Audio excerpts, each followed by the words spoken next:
Nara. Dia Nara, cewek pertama yang membuatku mengenal apa itu jatuh cinta. Halo teman-teman, selamat datang kembali di channel Alizuel, channel yang membahas anime dan seputar film. Seperti Hujan yang Jatuh ke Bumi merupakan film yang diadaptasi dari novel terlaris karya Boy Chandra dengan judul yang sama pula. Sinopsis Seperti Hujan yang Jatuh ke Bumi mengisahkan cowok dan cewek yang menjalin persahabatan sejak masih kecil hingga sudah duduk di bangku kuliah. Namun ternyata cowok tersebut diam-diam memiliki perasaan suka terhadap sang sahabat. Nah teman-teman, sebelum kalian menonton film Seperti Hujan yang Jatuh ke Bumi di Netflix, simak terlebih dahulu ulasan dari Alizuel berikut ini.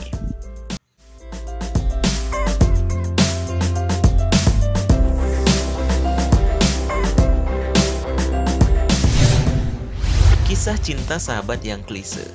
Fokus utama karakter Seperti Hujan yang Jatuh ke Bumi adalah Kevin dan Nara yang masing-masing diperankan oleh Jeffrey Nicole dan Aurora Ribeiro. Keduanya dikisahkan sebagai tetangga dan sudah menjalin hubungan persahabatan sejak SD. Mereka tumbuh dewasa bersama dan saling bantu sewaktu mendapat masalah, terutama Nara yang selalu curhat ke Kevin saat mengalami kerumitan hubungan asmara. Kevin pun selalu mendengarkan dan menenangkan Nara ketika dia sedang putus asmara. Namun ternyata hal ini menjadi sebuah siksaan bagi Kevin karena dia diam-diam menyimpan rasa suka terhadap sahabatnya tersebut. Meski begitu, Kevin gak pernah berani untuk menyatakan perasaannya tersebut ke Nara karena sang cewek selalu menganggap Kevin sebagai teman saja. Kondisi hati dari Kevin kemudian semakin kacau tatkala Nara jatuh cinta dengan seorang mahasiswa ahli panjat tebing bernama Junet yang diperankan oleh Axel Matthew Thomas. Kini dia pun dihadapi dilema antara menyatakan rasa suka kepada sang sahabat atau memendam perasaannya saja. Kisah cinta remaja yang bertemakan friendzone yang diangkat dari Seperti Hujan yang Jatuh ke Bumi bisa dibilang sudah sering ada di film lain atau klise banget. Bahkan tanpa terkena spoiler pun kemungkinan besar dari kalian sudah bisa menebak akhir dari kisah cinta dua sahabat yang ada dalam film ini. Meski begitu, Seperti Hujan yang Jatuh ke Bumi terbilang masih cocok untuk ditonton untuk kalian yang pada dasarnya suka dengan film yang berfokus kepada kisah cinta remaja. Selain itu, buat kalian yang sudah membaca novelnya juga mungkin akan menarik untuk membandingkan versi buku dengan filmnya.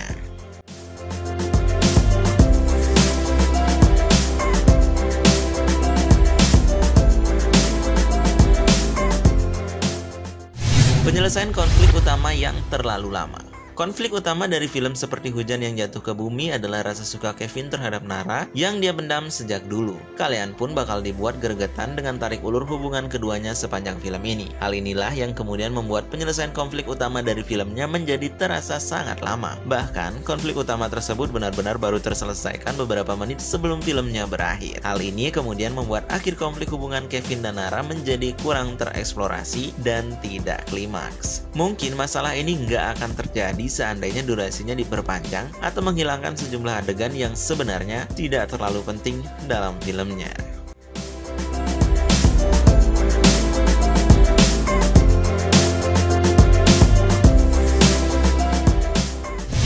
Dialog puitis yang bikin jadi enggak relate. Dalam film ini, dialog antar karakternya diucapkan dengan bahasa yang baku dan juga sangat puitis. Terlepas dari gaya bahasa novelnya yang memang seperti itu, hal ini membuat dialog antar tokoh menjadi tidak relate ketika ditampilkan dalam wujud film. Pasalnya, di kehidupan nyata rasanya jarang ada orang yang mengobrol dengan bahasa yang sangat puitis, ataupun berbicara baku dengan teman ataupun sahabat. Selain membuat interaksi karakternya menjadi nggak relate dengan kehidupan nyata, dialog puitis tersebut juga bikin akting dari para tokohnya terasa kurang natural. Hal ini tentunya cukup disayangkan melihat potensi kemampuan para aktor yang membintangi film ini, terutama Jeffrey Nicole dan Aurora Ribeiro. Akibat dialog tersebut, akting dari keduanya menjadi terkesan sangat kaku.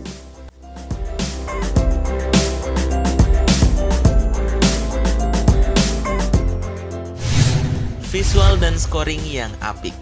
Salah satu aspek positif dari Seperti Hujan yang Jatuh ke Bumi mungkin terletak dalam visualnya. Dalam beberapa adegan, visualnya sangat penuh warna dan mampu memanjakan mata penontonnya. Selain itu, ada juga adegan pemandangan sebuah tebing yang diambil secara apik dengan pewarnaan yang tepat pula. Lalu, dari segi scoring, bisa dibilang musik yang masuk dalam setiap adegan di film tersebut selalu tepat momen. Mulai dari instrumen musik melankolis saat momen sedih hingga irama yang riang di beberapa adegan dengan nuansa gembira. Kehadiran scoring seperti ini cukup berperan dalam memainkan emosi penontonnya dalam adegan tertentu.